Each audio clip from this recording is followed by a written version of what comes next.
Hello friends, कैसे हैं आप लोग। दोस्तों, कई बार ऐसा होता है कि हम में कोई कमी होती है और जब उस कमी को टोका जाता है तो बड़ा मन दुखता है। वो हमारी इमोशंस को बहुत चोट पहुंचाता है।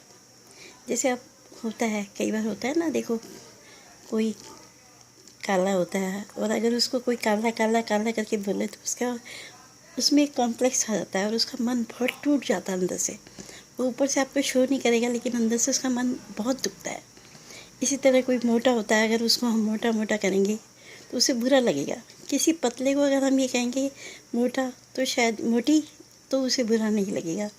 लेकिन एक मोटे इंसान को अगर मोटा कहा जाएगा तो उसके मन को चोट पहुँचेगी। इसी तरह किसी में भी अगर किसी तरह की कोई कमी है और उस कमी को लक्ष्य बनाकर अगर उसे टॉर्चर किया जाएगा तो नेचुरली उसके मन को वो ठेस पहुंचाएगा।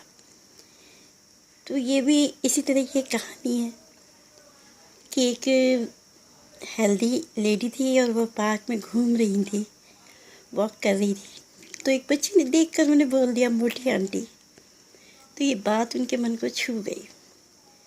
तो उन्होंने प्रण किया कि नहीं, मैं अपने आप को ठीक करूँगी। पर कैसे करूँ? मतलब मेहनत करने के बावजूद भी कई बार ऐसा होता है कि हमें उसका फल नहीं मिलता। तो मोटापा भी कई तरह का होता है।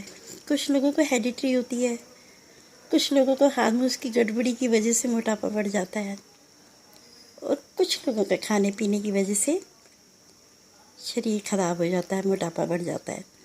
तो जिनका खाने पीने की वजह से, तो वो तो कंट्रोल करके अपने आप को ठीक कर सकते हैं।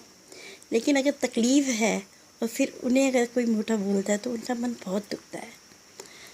पर यहाँ जब मोटी आंटी उन्होंने सुना तो उनका मन बहुत दुखा।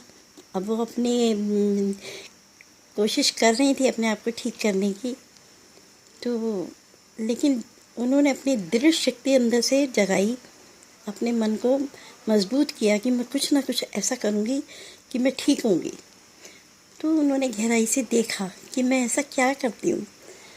उन्होंने देखा कि मेरे घर के सारे काम, जब काम करने वाली आती है तो वो उस दिन उसने बैठकर नोट किया। जब उसने उसके शरीर को देखा, उसकी चेष्टा को देखा, तो उसको अंदर से हुआ कि जब ये ऐसे काम कर सकती तो मैं भी कोशिश करूँ करने की। तो जब हम अपने अंदर कोई कमी देखते हैं तो हमें अपनी इच्छा शक्ति को मजबूत करना चाहिए कि हम उसमें कैसे सुधार करें। और देखिए, मैं सही बताती हूँ, अगर हम सोचेंगे ना कि हमें अपने आप को चेंज करना है तो कोई दुनिया की ताकत नहीं है जो आपको रोक पाए। आप अपने आप में ज़रूर बदलाव लाएंगे। तो इसलिए कॉम्प्लेक्स लाने से बेटर ये है कि आप अपनी इच्छा शक्ति को मजबूत कीजिए और अपने को चेंज करने की कोशिश कीजिए। अगर इंसान सोचे ना तो बहुत कुछ कर सकता है। तो इसलिए कोई भी काम ऐसा है जो आपको लगता है कि आप में वो कमी है, तो उस कमी को दूर करना आप ही के हाथ में है। आप मेहनत कीजिए तो फल भगवान आपको ज़रूर देगा। अच्छा जी, फिर मिलते हैं।